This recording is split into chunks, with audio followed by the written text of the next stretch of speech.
అందరికీ నమస్కారం. పులివెందుల శాసనసభ్యులు జగన్మోహన్ రెడ్డి గారు నిన్న ఆలస్యంగానైనా ప్రజలకు సంబంధించినటువంటి బడ్జెట్ మీద స్పందించేటువంటి ప్రయత్నం చేశాడు. సరే, అందులో నిజాలు తక్కువ, అబద్ధాలు ఎక్కువ మాట్లాడినా కనీసం ఆ మాత్రం టైం తీసుకుని ప్రజల గురించి, బడ్జెట్ గురించి, అసెంబ్లీకి రాకపోయినా నేను బయటైనా మాట్లాడతాను అని డిసైడ్ చేసుకుని మాట్లాడినందుకు నాకు కొంతైనా సంతోషంగా ఉంది. ఎందుకంటే మేము కోరుకుంటాం, ఎందుకంటే ప్రభుత్వంలో ఉన్న వాళ్ళమి మాకు సద్విమర్శలు వస్తే ఎటు నుంచి వచ్చినా కూడా దాన్ని కరెక్ట్ చేసుకునేటువంటి అవకాశం ఉంటుంది. కానీ జగన్మోహన్ రెడ్డి గారికి అలవాటైనటువంటి పరిస్థితుల్లోనే పోయారు. ఆయన డిఎన్ఏ వేరు, ఆయన స్కూల్ వేరు. అబద్ధాన్ని కూడా ఆయన 10 సార్లు చెప్పి నిజం చేయాలనుకునేటువంటి ధోరణిలోనే పోయాడు. నేను చెప్పినట్టు 2 గంటల ప్రెస్ మీట్, 3 గంటల ప్రెస్ మీట్లు తయారైన. ఆ 3 గంటల సేపు అసెంబ్లీకి వచ్చి మాట్లాడుంటే నేరుగా ప్రభుత్వం సమాధానం చెప్పుండేది. ప్రజలు చూసి ఆనందపడి ఉండేవాళ్ళు. మీరు ఎక్కడో కూర్చొని రాస్తారు, చెప్తారు, దానికి మళ్ళీ మమ్మల్ని సమాధానం చెప్తే చెప్పకపోతే చెప్పలేదంటారు. ఆయన స్కూలే వేరు. ఆయన స్కూల్లో ఏంటంటే బాధితుడే నిందితుడవుతాడు, నిందితుడే బాధితుడవుతాడు, మారుతూ ఉంటుంది. వాళ్ళ బాబాయ్ హత్య కేసులో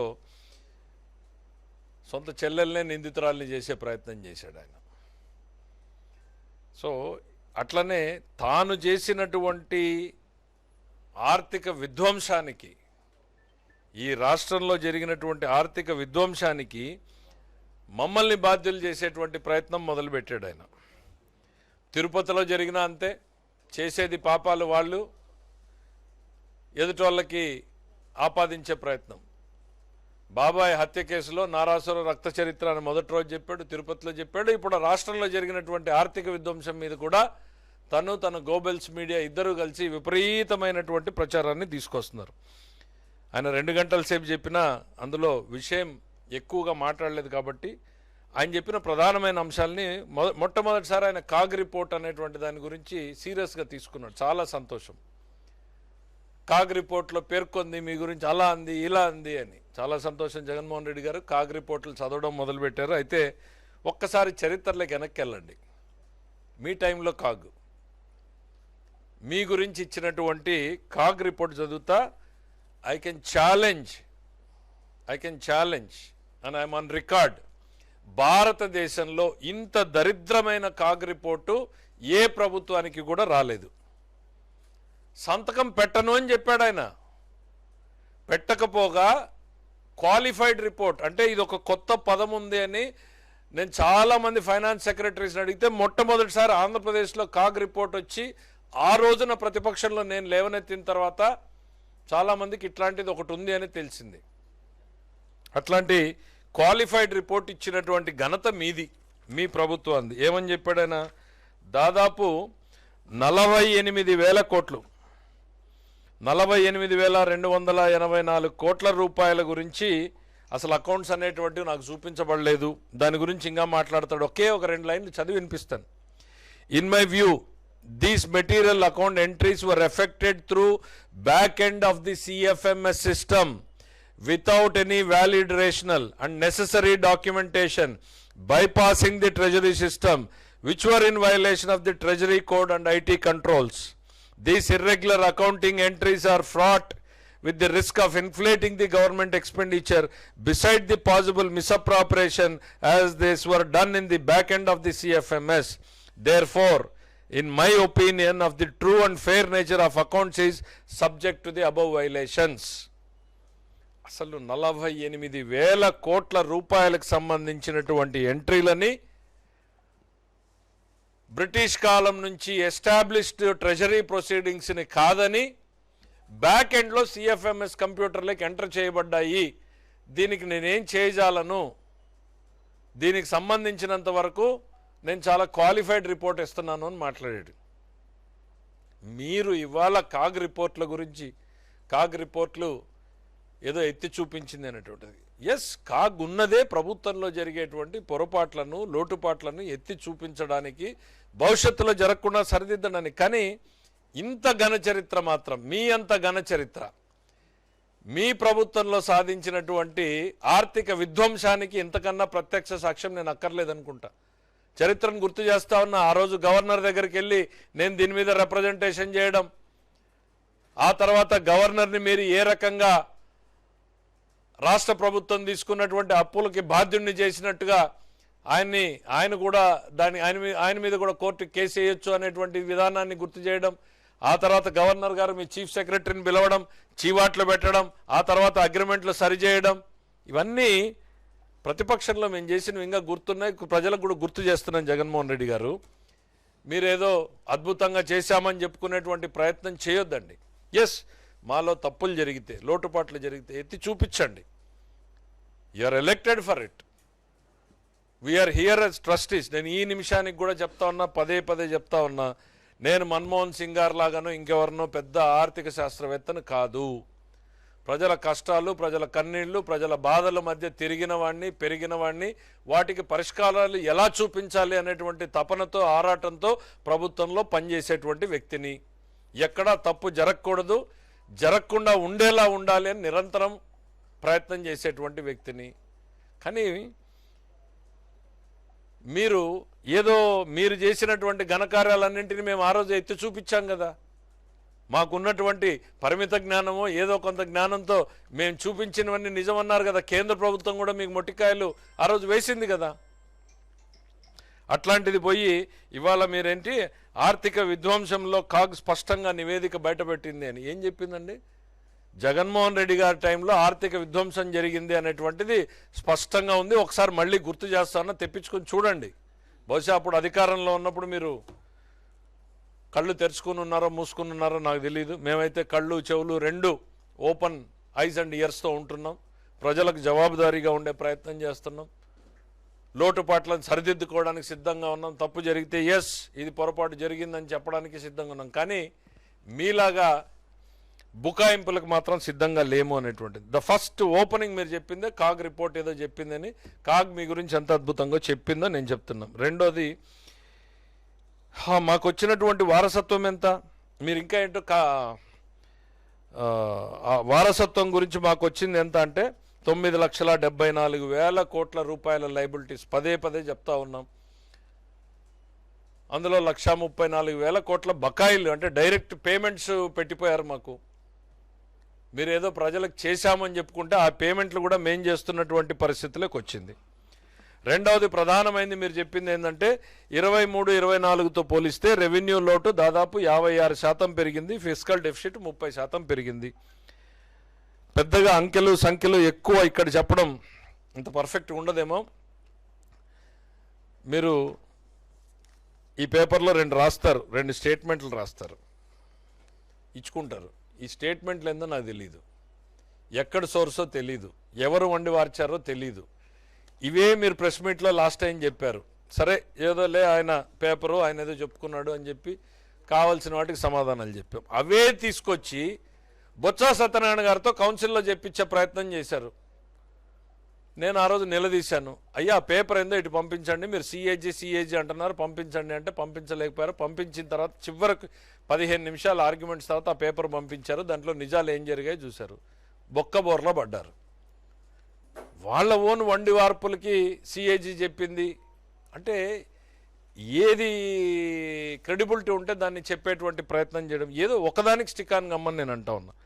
ఇవాళ 56% డెఫిసిట్ పెరిగింది అనేటువంటి చెప్తా ఉన్నాం. ఎస్, మీ అందరూ కొంచెం ఇబ్బంది అయినా కూడా నంబర్స్తో ఓర్పుగా ఉండాల్సింది తప్పదు. ఆయన చెప్పిన ఫిగర్సు రికార్డెడ్ ఫిగర్సే చెప్తా ఉన్నాను నేను. 23-24లో 38,682,000 కోట్లుంటే 24-25 వచ్చేటప్పటికి 60,285,000 కోట్లు అంటే 21,603 కోట్లు పెరిగాయి అని చెప్తున్నారు. సో దీనివల్ల మీరు గవర్నమెంట్లోకి రాగానే మీ రెవెన్యూ డెఫిసిట్ విపరీతంగా పెరిగిపోయింది అని అడుగుతా ఉన్నారు.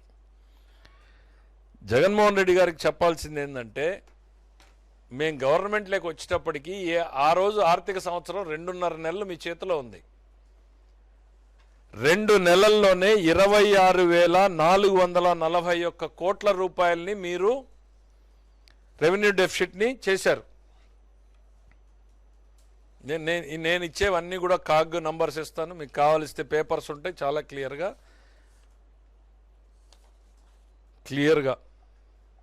CAG numbers. అంటే 2 నెలల్లోనే 50% డెఫిసిట్. ఆ జూన్ 12 నెలలు, ఆ 12 రోజులు తీస్తే మరో 3-4 వేల కోట్లు ఉంటుంది.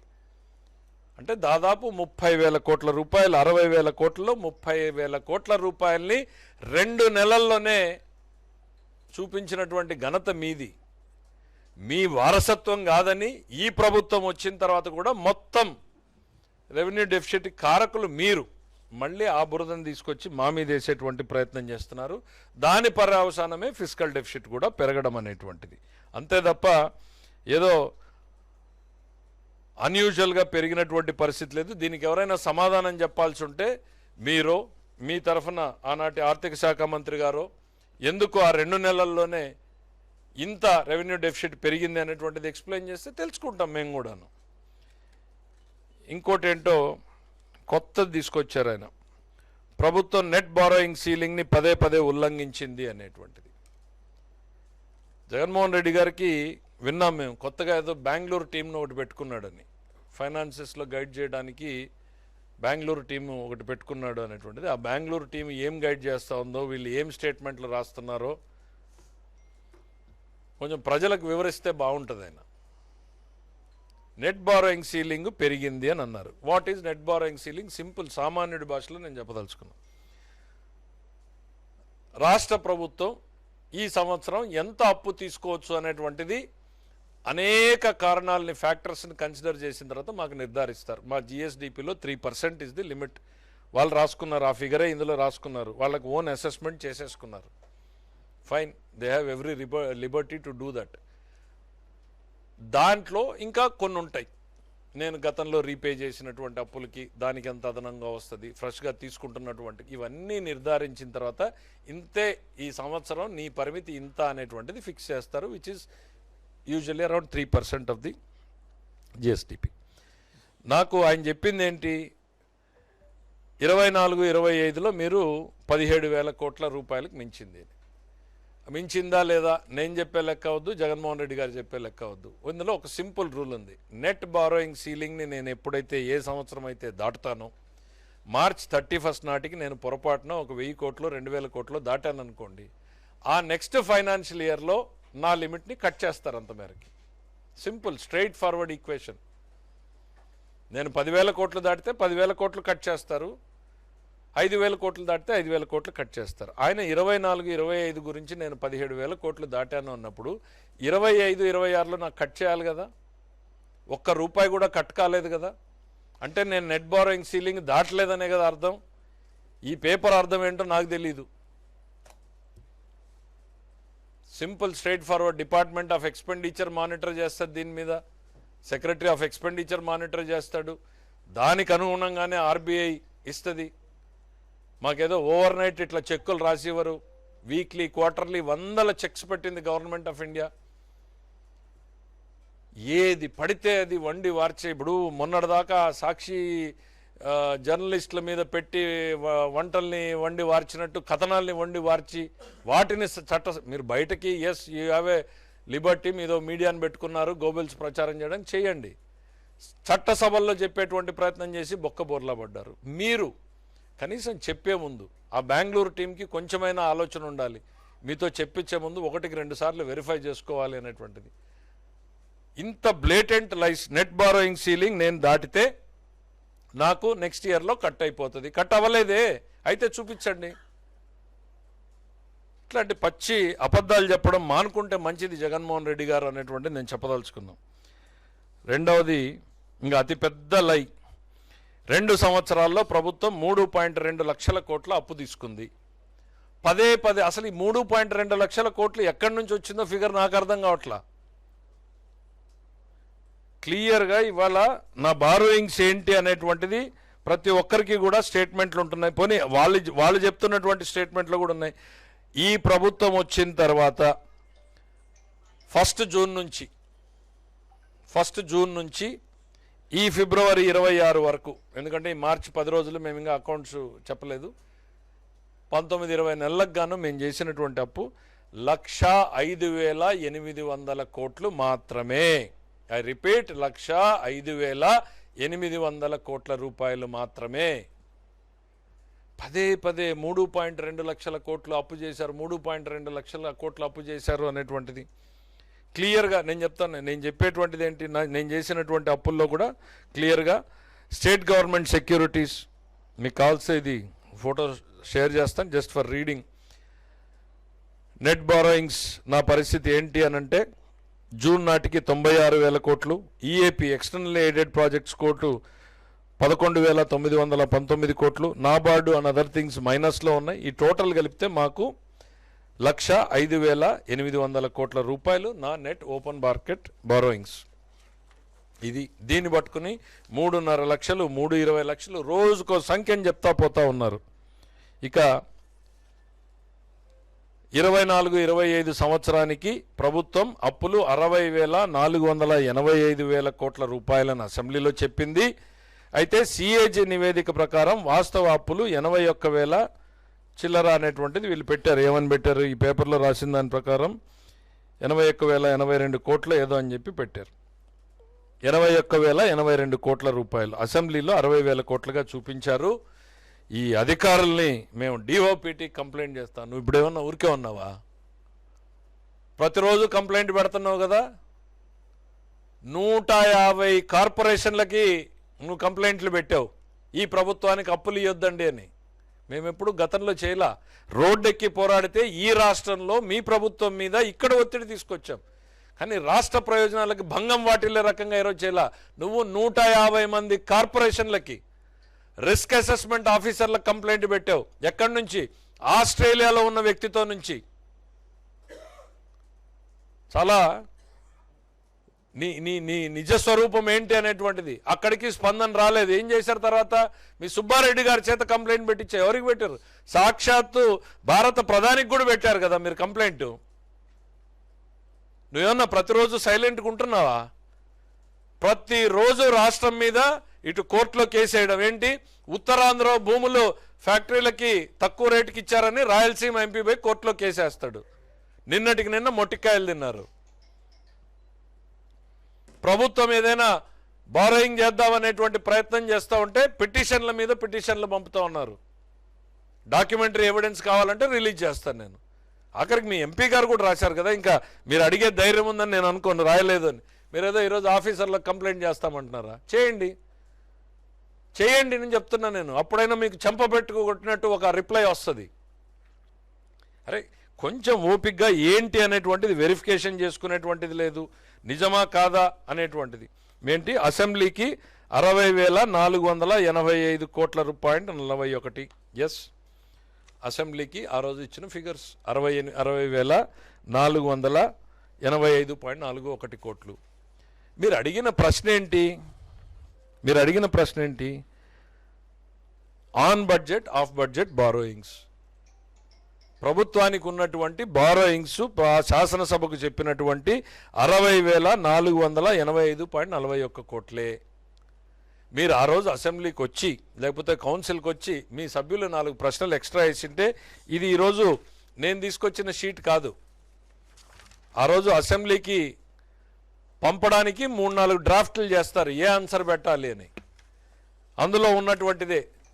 సరే, అంత మేరకు ఇచ్చారు. మీరు సప్లిమెంటరీస్ అడుగుంటే మిగిలిన ఆన్సర్ కూడా కింద వచ్చి ఉండేది. కింద ఉంది సప్లిమెంటరీస్ అడుగుంటే, మీరు అడగలేదు. ఏంటది? ఆ 60,000 కోట్లకి 81,082 కోట్లకి తేడా ఏంటి అని అంటే, ways and means advance 13,419.30. It is a ways and means advance, it is not a borrowing. రాయండి జగన్మోహన్ రెడ్డి గారు, వాళ్ళే రిప్లై చెప్తారు మీకు. డిఓపిటీకి రాస్తాం అంతే. బెదిరింపు, అధికారుల్ని బెదిరింపు, అప్పులు ఇచ్చేటువంటి సంస్థల్ని బెదిరింపు, కేంద్ర ప్రభుత్వానికి ఫిర్యాదులు. ఈ రాష్ట్రం మీద మీరు కక్ష కట్టారు, ప్రజల మీద కక్ష కట్టారు. మీకు అధికారం పోయిందనేటువంటి ఒక దుగ్ధతోటి రాష్ట్ర ప్రజల మీద కక్ష కట్టి పనిచేస్తున్నారు మీరు. మేము మీ ప్రభుత్వంలో లోపాలను ఎత్తి చూపించాం, కానీ నేరుగా మీకే చెప్పాం. మీ పైన ఉన్నటువంటి గవర్నర్కి చెప్పాం తప్ప బజారున బడి కంప్లైంట్లు పెట్టి రాష్ట్రం పరువు తీసేటువంటి ప్రయత్నం చేయలేదు. నువ్వు నీ అధికారం కోసం దానికి కూడా సిద్ధపడ్డావు. ఇక 13,000 కోట్ల రూపాయలు ways and means advance, public account liability మరో 2,983.82 కోట్లు.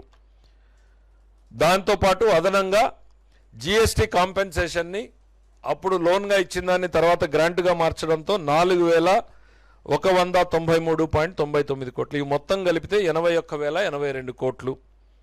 దీన్నేదో తప్పు చెప్పేశాం, ప్రభుత్వాన్ని అక్కలు దాస్తున్నాం. నేను పదే పదే సభలో కూడా చెప్పాను, we are trying to be transparent. మీరు ప్రభుత్వాన్ని గతంలో క్లోజ్ చేసేశారు, అసెంబ్లీకి కూడా క్లోజ్ చేశారు. 5 సంవత్సరాల పాటు ఒక క్వశ్చన్ని ఆర్థిక శాఖ మంత్రి దగ్గర పెట్టుకున్నటువంటి దాఖలాలు కూడా ఉన్నాయి ఆన్సర్ లేకుండా. We are trying to build transparency into the system అని కౌన్సిల్లో పదే పదే చెప్పాను. మీ సభ్యులు ఇట్లానే వచ్చారు, మాకు బడ్జెట్ ఇన్ బ్రీఫ్ ఇవ్వలేదన్నారు. బుక్ తీసి చూపించాను, ఇచ్చాం కదా అని. దీంట్లో ఫిగర్స్ లేవన్నారు, పేజీలు తిప్పి చూపించాను, ఉన్నాయి కదా అని. కేవలం బురదేసేటువంటి ప్రయత్నంతో మాత్రమే మీరు చేస్తూ ఉన్నారు. ఇక అవినీతి దోపిడీ కారణంగా రాష్ట్రానికి రావాల్సిన ఆదాయాలు రావడం లేదు, వనరులు తగ్గిపోయాయి, దోచుకుంటున్నారని. ఎవరు దోచుకుంటున్నారండి? జగన్మోహన్ రెడ్డి గారు. ఎక్సైజ్లో రీసెంట్గా ఎన్ఫోర్స్మెంట్ డైరెక్టరేట్ ఏం చెప్పింది? 1,000 కోట్ల రూపాయలని ట్రాక్ చేశాం, 400 కోట్లు సీజ్ చేశాం, 1,000 కోట్ల రూపాయలని ట్రాక్ చేశామంటున్నారు కదా. కలుగులో దొంగల్ని పట్టుకున్నట్టు పట్టుకున్నారు కదా. రాష్ట్ర ప్రభుత్వ ఖజానాకి రావాల్సినటువంటి డబ్బు దారి మళ్ళింది మీ ప్రభుత్వ హయాంలో. ఈ ప్రభుత్వంలో ప్రతి రూపాయి కూడా ఖజానాకు చేరుతా ఉంది. చేరేలాగా చర్యలు తీసుకుంటున్నాం. ట్రాక్ అండ్ ట్రేస్, ఎక్కడ ఏ బాటిల్ అమ్ముడుపోయినా అది ఎక్కడి నుంచి మొదలైంది అనేటువంటిది చేస్తున్నాం. మీరేం చేశారు? గుత్తాధిపత్యాన్ని తీశారు. End to end solution. తయారు చేసేది మనమే, ట్రాన్స్పోర్ట్ చేసేది మనమే, సప్లై చేసేది మనమే, అమ్మేది మనమే, బ్రాండ్లు మనమే. ఎండ్ టు ఎండ్ ఎక్సైజ్ని మీరు చేతిలో పెట్టుకున్నారే. ఎక్కడ ఏం జరుగుతుందనేది ఎవరికి తెలీదు. టోటల్ క్యాష్ పేమెంట్స్ ఇవాళ ఆల్మోస్ట్ 47-50% డిజిటల్ పేమెంట్స్కి వచ్చినాయి.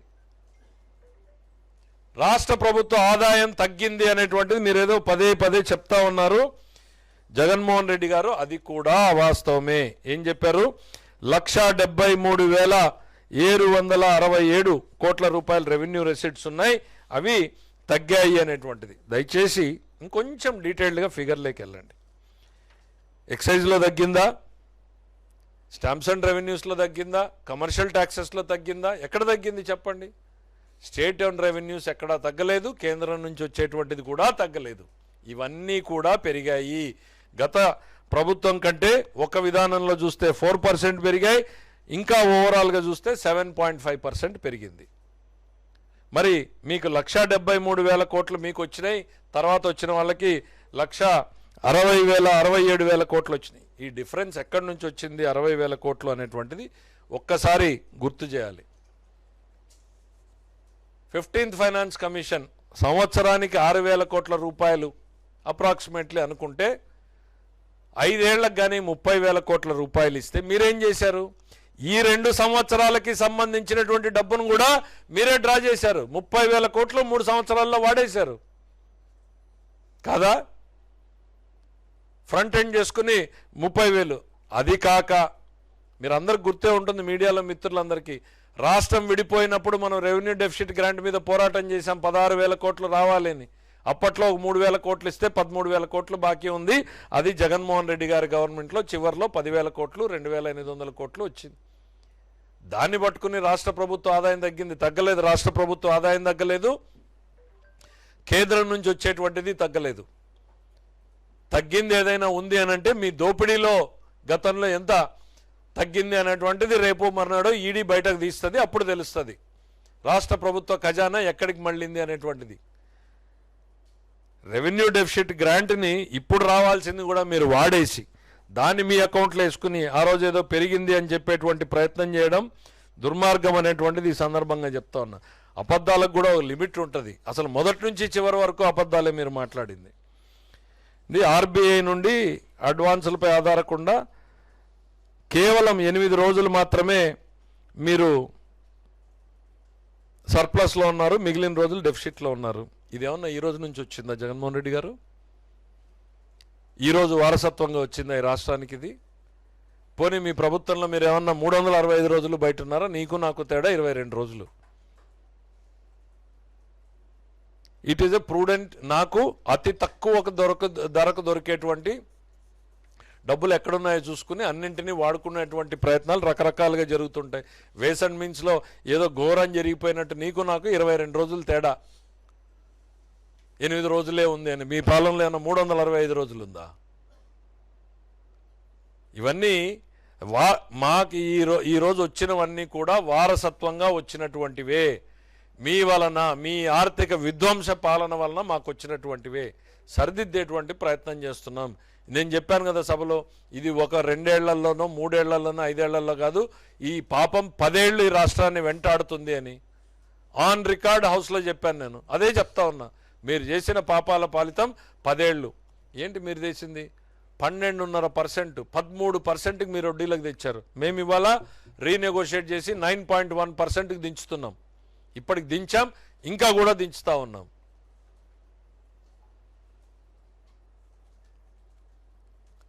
రాష్ట్ర ప్రభుత్వానికి చెందిన అనేక సంస్థలు ప్రభుత్వ హామీలతో భారీగా అప్పులు తీసుకున్నాయి. గవర్నమెంట్ గ్యారంటీస్ ఆయన ఏదో భారీగా తీసుకున్నాయని చెప్తున్నారు కదా. ఒక ఎగ్జాంపుల్, 23-24లో గవర్నమెంట్ ఇచ్చిన గ్యారంటీసు 1,54,797 కోట్ల రూపాయలు. ఐ రిపీట్, 1,54,797 కోట్లు. 24-25 అంటే మా ప్రభుత్వం వచ్చిన తర్వాత ఫస్ట్ 2.5 నెలలు వాళ్ళు ఇచ్చినటువంటివి కూడా కలుపుకుంటే కూడా 1,53,759 కోట్లు. అంటే దాదాపు 1000 కోట్లు తక్కువే ఇచ్చాం మేము గ్యారంటీస్. అయినా సరే భారీగా అప్పులు చేశామంట. మరి ఎక్కడి నుంచి గ్యారంటీలు లేకుండా ఎవరు ఇచ్చారో, ఎట్లా ఇచ్చారో, జగన్మోహన్ రెడ్డి గారికి ఆ బెంగళూరు టీం ఏం ఫైట్ చేస్తూ ఉందో ఆయన ఏం ఒక్క నిజం వద్దా? మొదటి నుంచి చివరిదాకా అన్ని అసత్యాలేనా?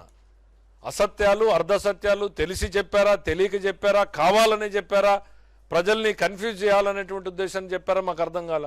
3.2 లక్షల కోట్ల అప్పు. అరే మేము చేసిందే 1,05,000 కోట్లు క్లియర్గా ఆన్ పేపర్ కనపడతా ఉన్నాయనంటే ఇంకా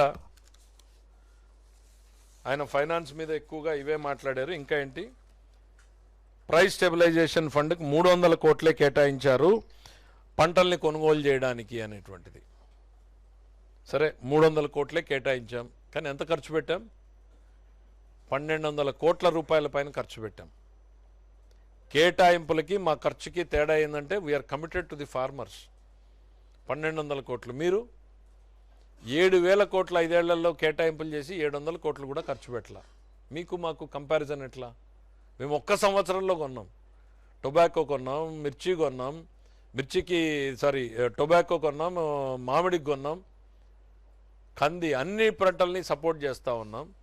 ఇంకా ప్యాడీ మీద అయితే మీరు 6 నెలలకు పేమెంట్లు ఇస్తే మేము 24 గంటల లోపల పేమెంట్లు ఇస్తాం. బికాజ్ రైతు పడే కష్టాలు మాకు తెలుసు కాబట్టి సపోర్ట్ చేయాలని. అట్లని మేము ఏదో ఇక్కడ కంఫర్ట్లో ఉండి డబ్బుల మీద కూర్చొని చేయట్లా.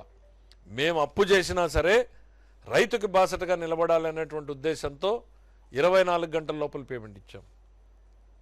మీరు ఇన్ని తప్పులు చేసి మళ్ళీ వచ్చి ఏదో అద్భుతాలు చేసినట్టు మాట్లాడుతూ ఉంటే నవ్వాలో ఏడవాలో తెలీదు. ఆయన మంత్రులు సమాధానం చెప్పకుండా నిలిచారంట. ఎందుకంటే మేము తిరిగి ఓ ప్రశ్న అడిగాం వాళ్ళని. ఏం చెప్పారు ఆయన? ఇంకోటి ఏం చెప్తున్నాడు, రైతు భరోసా పథకం కింద ఇవ్వకుండా వదిలేసిన మొత్తం ఒకటి, దెన్ ఇన్సూరెన్స్ గురించి ఆయన మాట్లాడాడు. ఏదో ఇన్సూరెన్స్ గురించి మేము ఇవ్వలేదని. శివరాజ్ సింగ్ చౌహాన్ గారు, minister for agriculture, farmers welfare, rural development, మా ప్రభుత్వానికి రాసిన లేఖ. ఏంటి లేఖ సారాంశం? జగన్మోహన్ రెడ్డి గారు 3,000 కోట్ల రూపాయల్ని ఇన్సూరెన్స్ చెల్లించకుండా బకాయిలు పెట్టిపోయాడు. ఆ బకాయిలు మీరన్నా చెల్లించండి అని ఆయన రాసిన లేఖ. నిస్సిగ్గుగా, నిర్లజ్జగా ఇట్లా మాట్లాడేటువంటి పరిస్థితులు రాజకీయాల్లో ఉండడం నిజంగా బాధాకరం. ఎస్, ఒక్కోసారి పొరపాట్లు జరుగుతూ ఉంటాయి, విధిలేక జరుగుతూ ఉన్నప్పుడు ఎస్ ఆ రోజు జరిగింది అనేటువంటిది యాక్సెప్ట్ చేస్తే గ్రేస్ఫుల్గా ఉంటుంది. కానీ మీరు ఇన్సూరెన్స్ కట్టలేదు, మీ ప్రభుత్వంలో మాకు బకాయిలు ఉన్నాయి అని మంత్రి రాశాడు, సెక్రటరీ కూడా కాదు.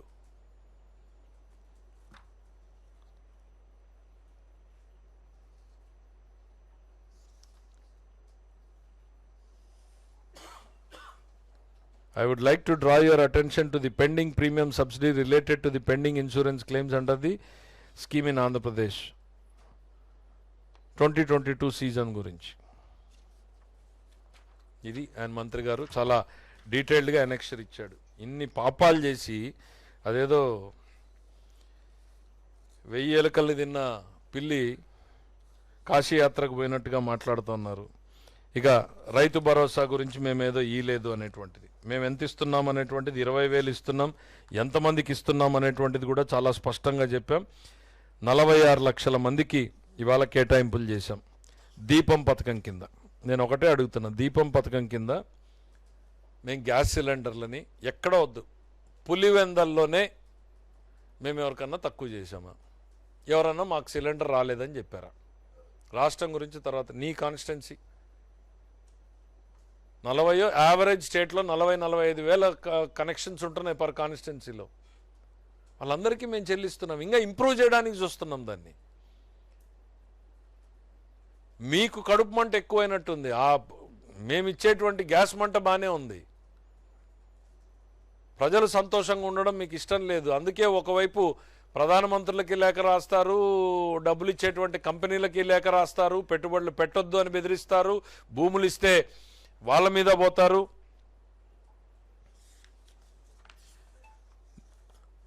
మీ ఈరోజు తల్లికి వందనం కావచ్చు, మేము ఇచ్చినటువంటిది మీకు మాకు తేడా ఎంత? మీరు 40 లక్షలు ఇస్తే మేము 67 లక్షల మందికి ఇస్తున్నాం. బస్సుల్లో ఏదో తేడా చూపించారు అని. అరే వెళ్ళి ఒక్కసారి బస్సుల గురించి మాట్లాడాలంటే ఎందుకు పెట్టాం మేము? కూతురు తల్లిని చూడాలనుకున్నా, తల్లి కూతుర్ని చూడాలనుకున్నా, చెల్లికి అన్నం చూడాలనుకున్నా, అన్న చెల్లెల్ని చూడాలనుకున్నా, ఇట్లాంటి బంధాలు బాంధవ్యాలు అర్థమైతే ఈ ఉచిత బస్సు ఏంటి అనేటువంటిది అర్థమవుతుంది. తల్లి చెల్లి మన ఇంటికి వస్తే ఏంటి, వచ్చే పరిస్థితులు ఉంటే ఏంటి, రాలేనప్పుడు ఆర్థిక ఇబ్బందులు ఎంత భారం అనిపిస్తాయి, రావాలని తపనబడే తల్లి రాలేకపోతే ఎంత బాధపడుతుంది, చెల్లి ఎంత బాధపడుతుంది అని తెలిసిన ప్రభుత్వం కాబట్టే ఉచిత బస్సు సౌకర్యాన్ని ఇచ్చాం మేము. ఈ రాష్ట్రంలో ప్రతి తల్లి చెల్లి తను కావాలనుకున్న దగ్గరికి వెళ్ళగలుగుతూ ఉంది.